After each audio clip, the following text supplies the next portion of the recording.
친구들 안녕하세요. 동화나라 이야기 보따리입니다. 오늘도 재미있는 동화 시작합니다.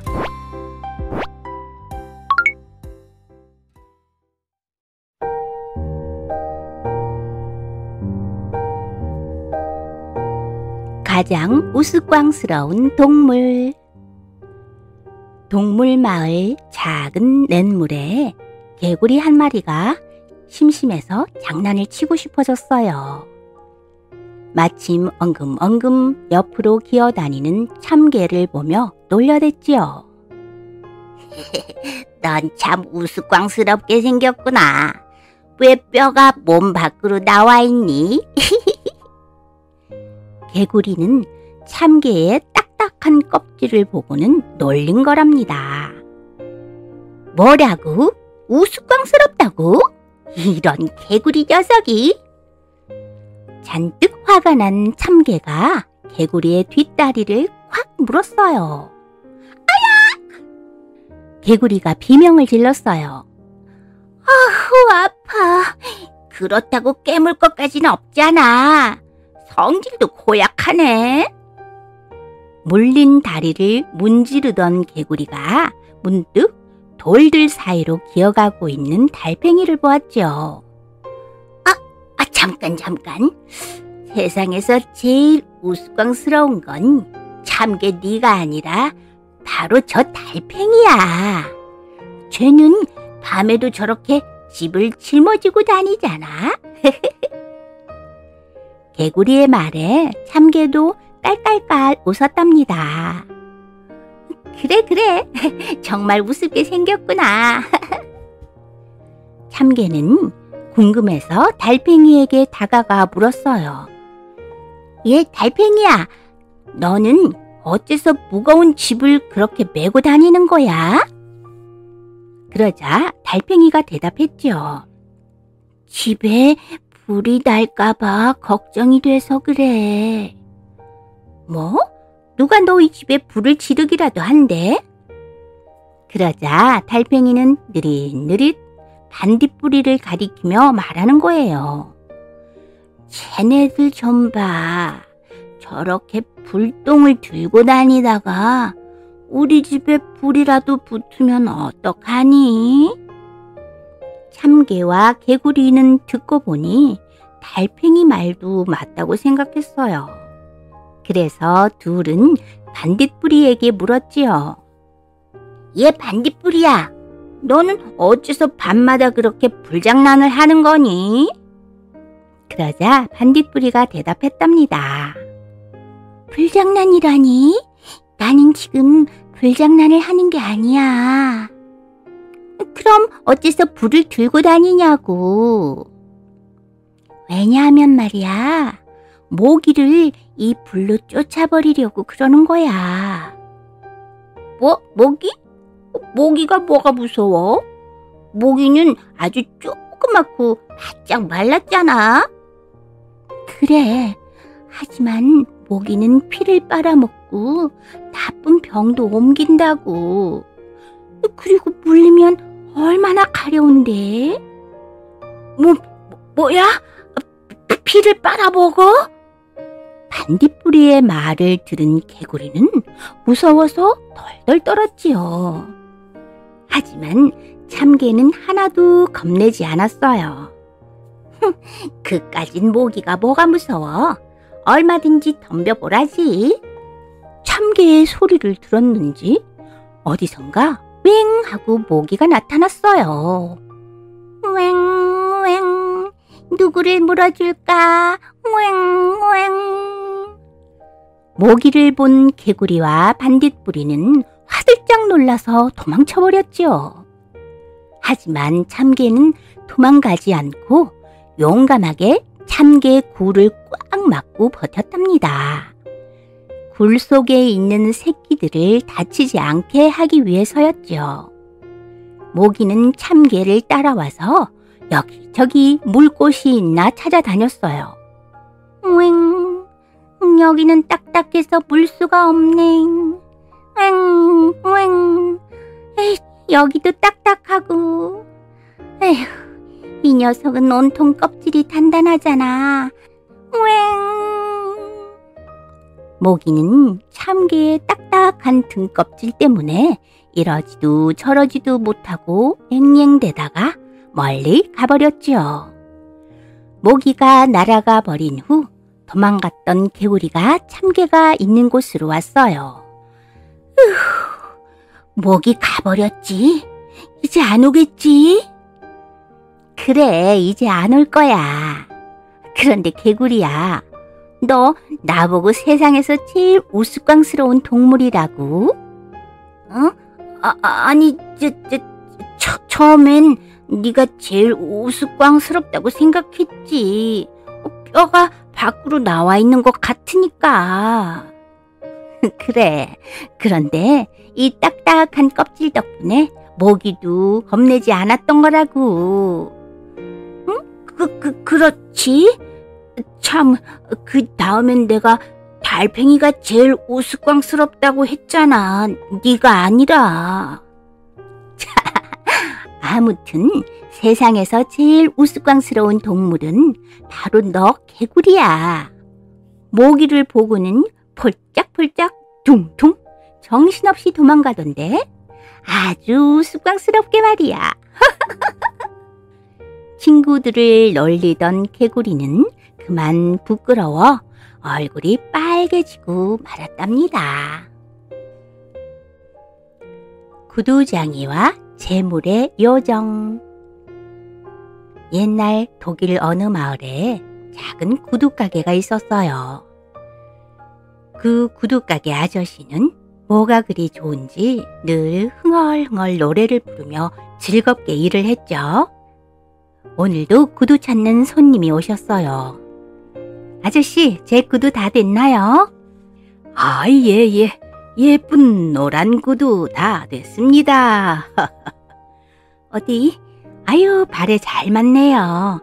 자, 여기 돈 받으세요. 어이구, 고맙습니다. 안녕히 가세요.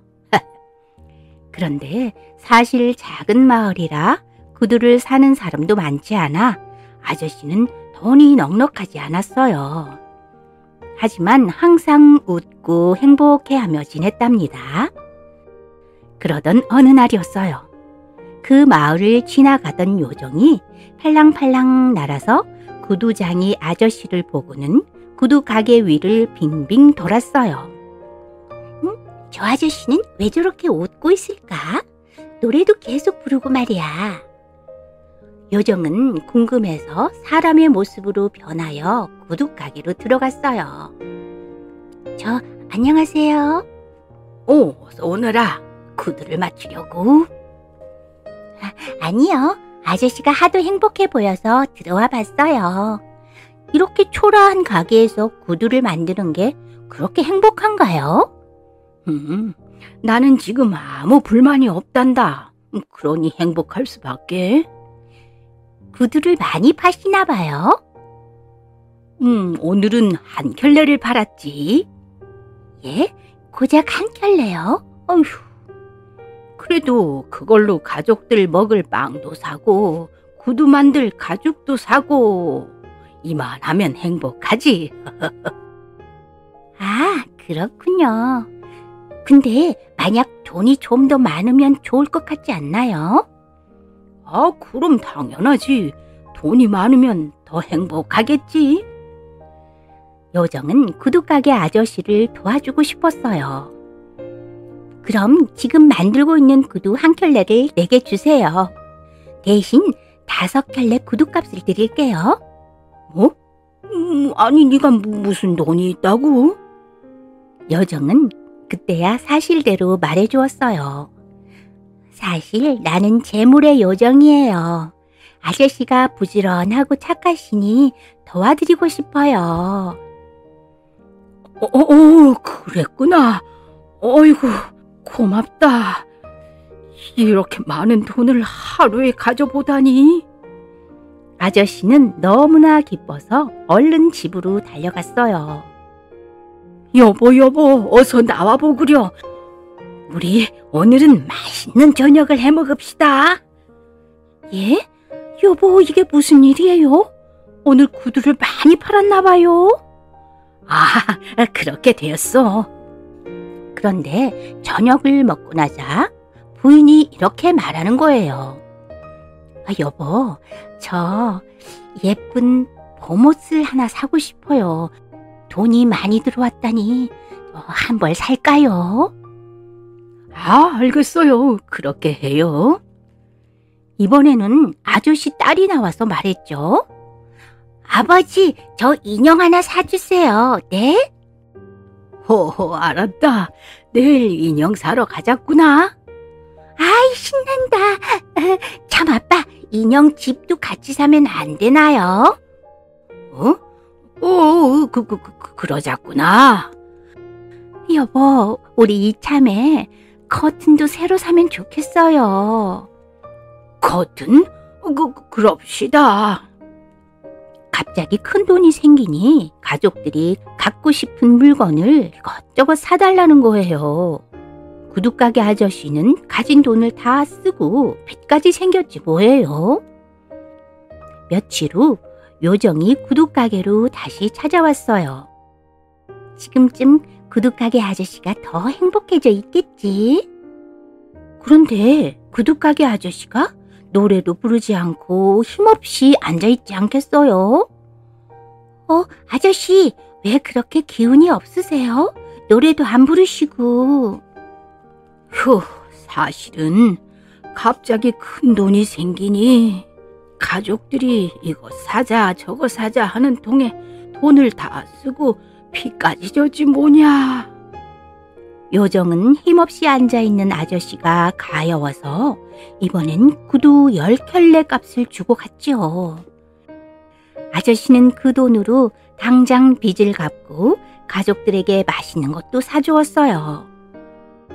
또 며칠이 지났어요. 이번에는 틀림없이 노랫소리가 들리겠지. 다시 즐겁게 일하고 있을 거야.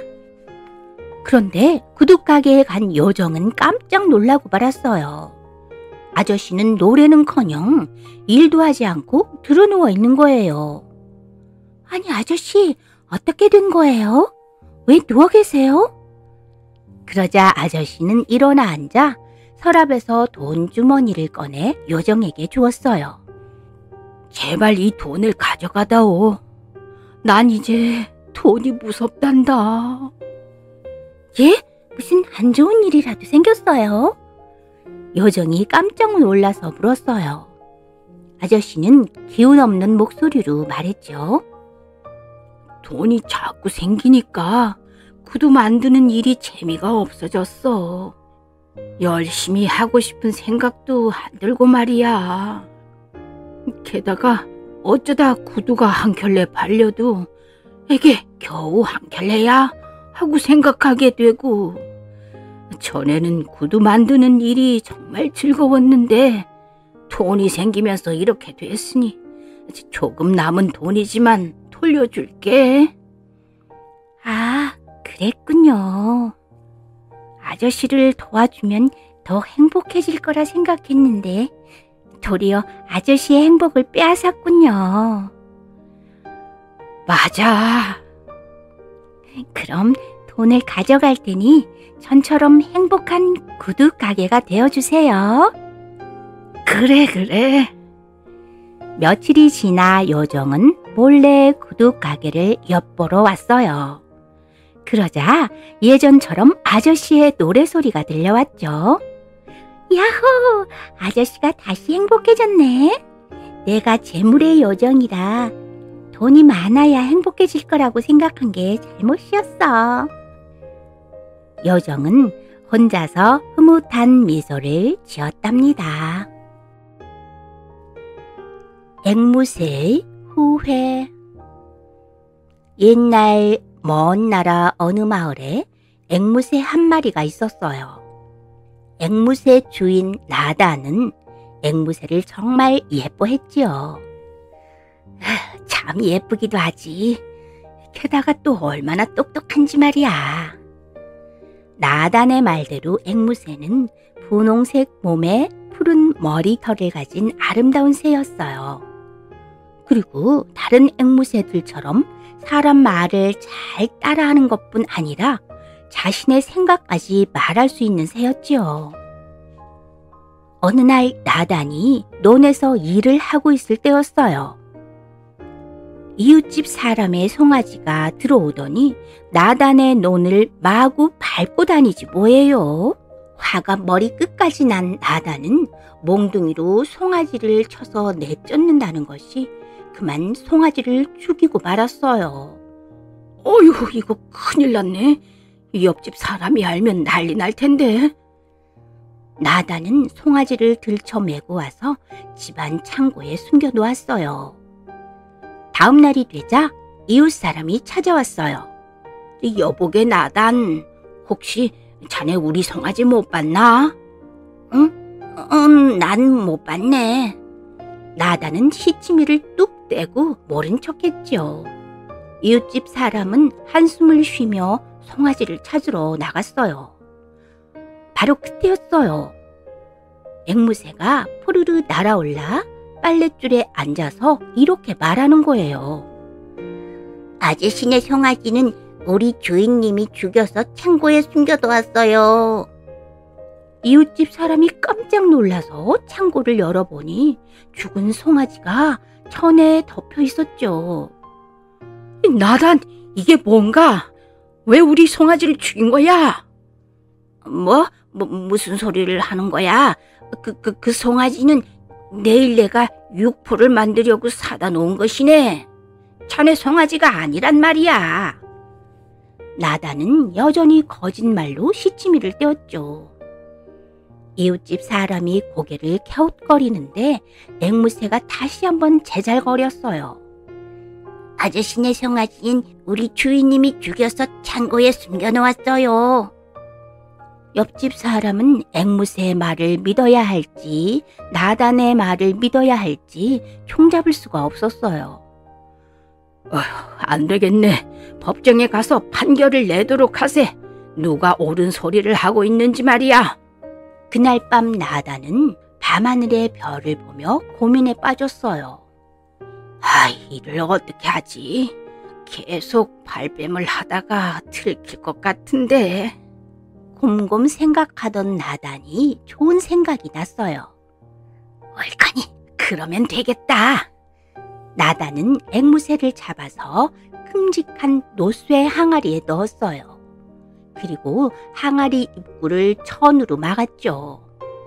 항아리 안은 아무것도 안 보이게 깜깜했답니다. 나단은 작은 막대기로 노쇠 항아리를 두들기기 시작했어요. 따당, 따당, 땅. 응? 이게 무슨 소리야? 비 오는 소리 같네. 앵무새가 깜깜한 항아리 속에서 들으니 무슨 악기 소리 같기도 하고 요란하게 비가 오는 소리 같기도 했어요. 나단은 더 세차게 항아리를 두들겼죠. 이크, 빗방울 소리가 들리더니 이제는 천둥 소리가 나는군. 그때 정말로 비가 쏟아지는지 천으로 덮은 입구에서 물이 뚝뚝 떨어졌어요. 저런 비가 많이 오는 모양이야. 사실 그 빗방울은 나단이 물을 뿌려서 흘러내린 것이었죠. 다음 날 아침이 되었어요. 나단은 앵무새를 꺼내 새장에 넣고 옆집 사람과 같이 법정에 갔어요. 재판관이 이야기를 듣고는 앵무새에게 어제 한 말을 그대로 해보라고 했어요. 아저씨네 송아지는 우리 주인님이 죽여서 창고에 숨겨놓았어요. 그러자 나단이 당당하게 말했죠. 그 송아지는 제가 사다 놓은 것입니다. 재판관님도 사람인 저보다 새의 말을 믿으시는 건 아니겠죠? 그러자 옆집 사람이 말했어요. 재판관님, 저 앵무새는 아주 영리하답니다. 믿을 수 있어요. 아닙니다, 재판관님. 그럼 저 새에게 어젯밤 날씨가 어땠는지 한번 물어보세요. 바로 어젯밤 일도 기억하지 못하고 제멋대로 대답할 것입니다. 나단은 다시 한번 자신 있게 말했어요.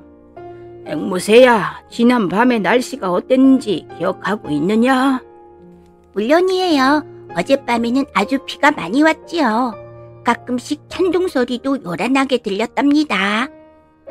보십시오, 재판관님. 어제는 분명 하늘에 총총 별이 떠 있었고 비도 오지 않았습니다.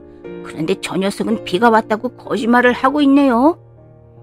재판관도 어젯밤 날씨가 맑았다는 것을 알고 있었어요. 자, 그럼 저 앵무새가 거짓말을 했다는 게 밝혀졌으니 저 새는 이 마을에서 멀리 쫓아버리도록 하시오. 누명을 쓴 앵무새는 마을을 떠나 숲으로 들어갔어요. 어느 날 앵무새는 다른 앵무새를 만나게 되었죠. 안녕, 반가워. 너는 어디서 왔니? 난 멀리 남쪽에서 왔어. 그렇구나. 그런데 너도 사람 말을 흉내낼 줄 아는 거니? 당연하지. 그뿐만 아니라 내 생각을 말할 수도 있어. 그 말을 들은 앵무새는 한숨을 쉬며 말했어요. 혹시 다음에 사람들과 같이 살게 되면 사람들이 가르쳐주는 말만 흉내내도록 해. 절대로 네 생각을 말하면 안 돼. 왜? 왜 흉내만 내야 해? 나도 한때 사람들의 말을 하면서 귀여움을 받았지만 내 생각을 이야기했다가 숲으로 쫓겨나는 거야. 아, 그랬구나. 네가 귀여움을 받으려면 오로지 사람들이 가르쳐주는 말만 하라고. 내 말 알았지? 다른 앵무새가 고개를 끄덕였어요. 자기 생각도 말할 줄 알았던 앵무새가 가르쳐준 말만 겨우 하게 된 것은 이때부터였답니다. 두고 보자 큰 나무. 어느 마을에 아주 커다란 나무가 있었어요. 그 나무 옆 조그만 집에 한 아저씨가 살았지요. 봄이 되면 커다란 나무에 꽃이 하나 가득 피었답니다.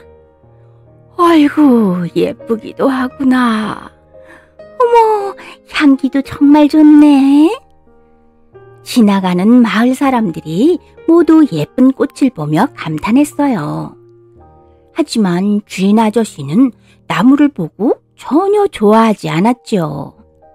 아저씨는 나무를 성가시다고만 생각했으니까요. 저 나무는 정말 쓸모없이 귀찮기만 하다니까. 아침에 아저씨가 자고 있으면 커다란 나무에 작은 새들이 모여 노래를 불렀어요. 지지배배 초로롱 초로롱. 아이고, 시끄러워.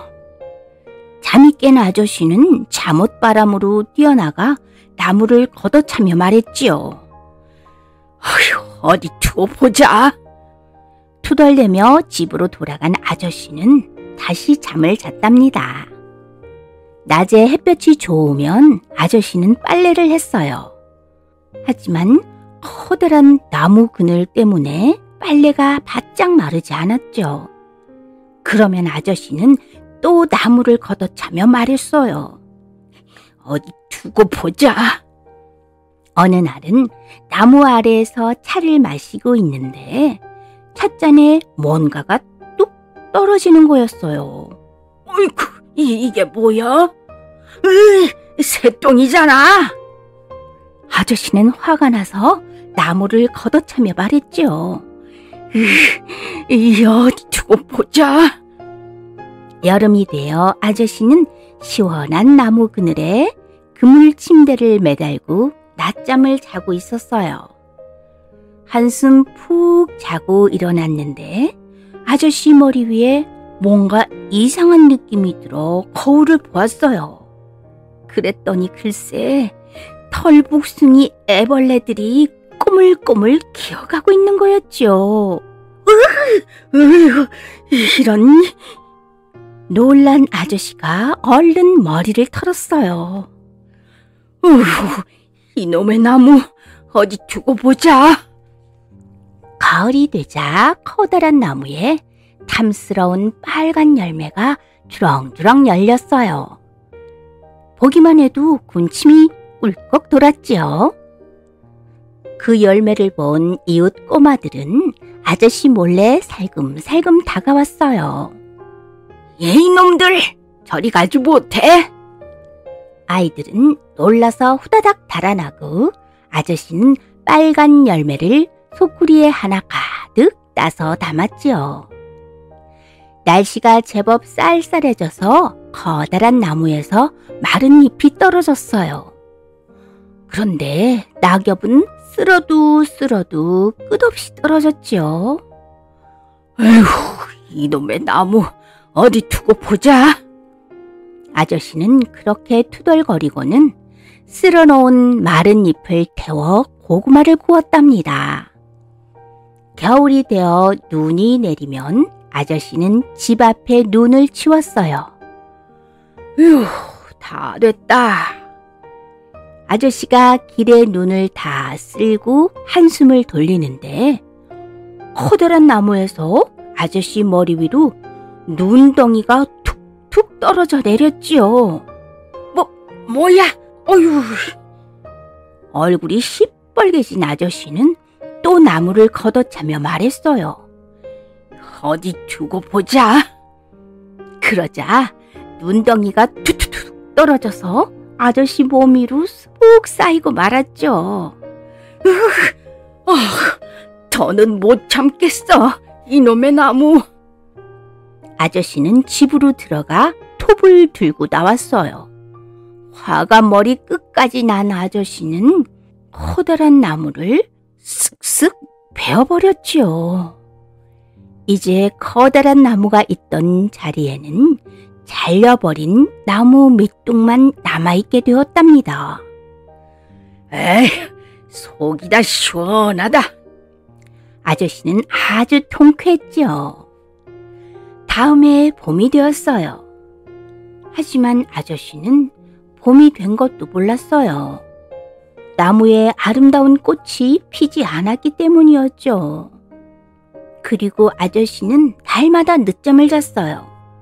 지지배배 노래하던 새들이 없으니 아침이 된 것도 몰랐던 것이죠. 아저씨가 좋아하는 차를 끓여도 나무 그늘이 없으니 전처럼 차향기를 맡으며 즐길 수도 없고, 빨래를 해도 빨랫줄을 걸 나무가 없으니 넣을 곳도 없었답니다. 여름이 되었지만 시원한 나무 그늘 아래 낮잠을 잘 수도 없고, 가을이 되어도 빨간 열매를 담던 바구니는 텅텅 비어 있었지요. 열매를 따가려고 슬금슬금 다가오던 꼬마 아이들도 더 이상 없었고, 군 고구마를 구워 먹을 마른 나뭇잎도 없었답니다. 그깟 나무 없어도 괜찮아. 귀찮기만 했잖아. 그런데 봄의 꽃은 참 예쁘긴 했어. 빨간 열매도 참 맛있었는데 말이지. 아저씨는 갑자기 그 나무가 그리워졌어요. 여름에 나무 그늘도 좋긴 좋았지. 에휴. 속상한 아저씨는 그만 눈물을 뚝뚝 흘리고 말았어요. 아저씨가 눈물을 흘리며 한참 나무 밑둥을 어루만지고 있을 때였어요. 아저씨 눈에 초록색 뭔가가 눈에 보이는 거였죠. 그건 바로 새싹이었어요. 나무가 다시 돌아왔어. 아저씨는 물을 주고 정성껏 나무를 보살펴 주었지요. 아저씨는 더 이상 눈을 흘기며 나무를 노려보지 않았어요. 대신 사랑스러운 눈으로 나무를 바라보며 이렇게 말했어요. 잘 보살펴 줄 테니 무럭무럭 자라다오. 나무도 알아들었다는 듯 잎을 살랑살랑 흔들었답니다.